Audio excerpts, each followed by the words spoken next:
Breathtakingly intense, bloody beyond belief, buttery smooth, and above all else fun, Turbo Overkill is probably the best boomer shooter I've played in, ever, might be the word. It also happens to hit 1.0 today, so let's pop Turbo Overkill under the mega the microscope and take a closer look at what this game has to offer, starting with story.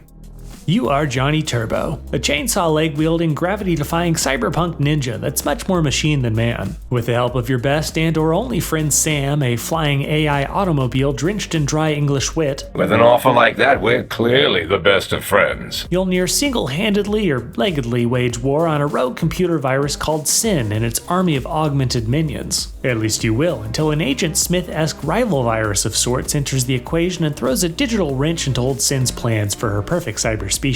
Personally, I found Turbo Overkill's plot and characters to be entertaining if forgettable, though the game's writing and voice acting stood out to me as decidedly above the genre's average. Not that any of that super matters, because we're not here to chat, we're here to bounce, boogie, bop, grapple, and glide from wall to wall like a coked out titanium jumping spider as we rain down heck upon our enemies. And goodness, does poor Johnny Turbo have his enemies. Over 20 distinct types, from lowly techno-junky trash mobs that you'll cleave through with ease, to almost unstoppable super heavy sin mechs that will cleave through you with ease. Enemies in Turbo Overkill will frequently combine to swarm you en masse, and their colorful of claustrophobic waves of projectiles plus your absurd maneuverability at times make Turbo Overkill feel like a balls-to-the-wall bullet hell. Then you go from wielding smaller armaments like dual magnums, shotguns, and Uzis to the big boys, turning this boomer shooter bullet hell into a bullet heaven. Even better, each weapon has an alternate function that either increases damage output or transforms the weapon entirely. Shout out to the sniper rifle or telefragger's ridiculous ability to teleport you inside of enemies across the map, then giving them to bits from the inside out. Couple all this insanity with a handful of special abilities like your devastating smart targeting micro missile system, as well as the absurdly cool looking kaleidoscopic slowdown effect Turbo Time, and it all adds up to a pretty much perfect combat experience that's beyond worthy of your time. But Turbo Overkill is then elevated even further by a nice variety of increasingly high stakes environments and level designs, from gritty urban streets, to cyberpunk city skylines, to trippy synthwave raves, to whatever the hell this is, all the way to outer heckin' space. During these adventures, you'll encounter handy-dandy kiosks scattered about each level that contain ammo, weapon upgrades, and most important, augments. Augments can dramatically change Johnny's maneuverability, survivability, and killing ability, and there are enough of them, some of which synergize nicely, that you'll probably end up running several distinct Johnny builds before your playthrough concludes. So, if all that is the very good as far as gameplay and content are concerned, what's the less very good?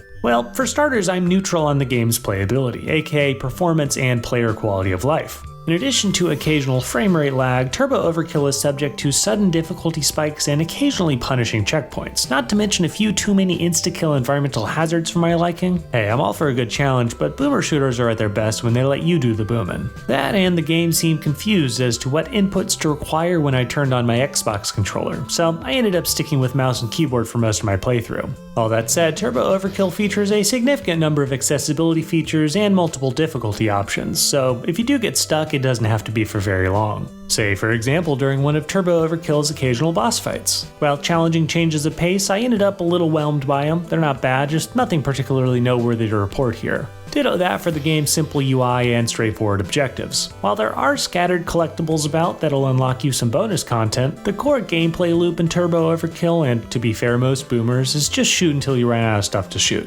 As for style, Turbo Overkill is dressed to impress. Though retro, the game's art style is still very much a sight to behold, as the devs created some eye-popping set pieces and levels just stuffed full of freaky details. The soundtrack, meanwhile, is equally impressive.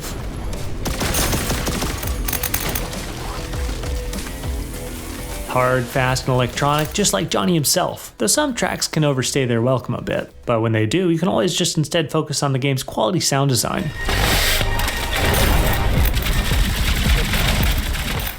Turbo Overkill's full release adds the final handful of insane story chapters to the game and should take folks around 20 or so hours to complete, more depending on how much time you decide to spend on Horde mode and the level editor. While my personal efforts weren't worthy of publishing, the community has created some that definitely are. All this in mind, at $25, consider me impressed as far as Turbo Overkill's overall value is concerned.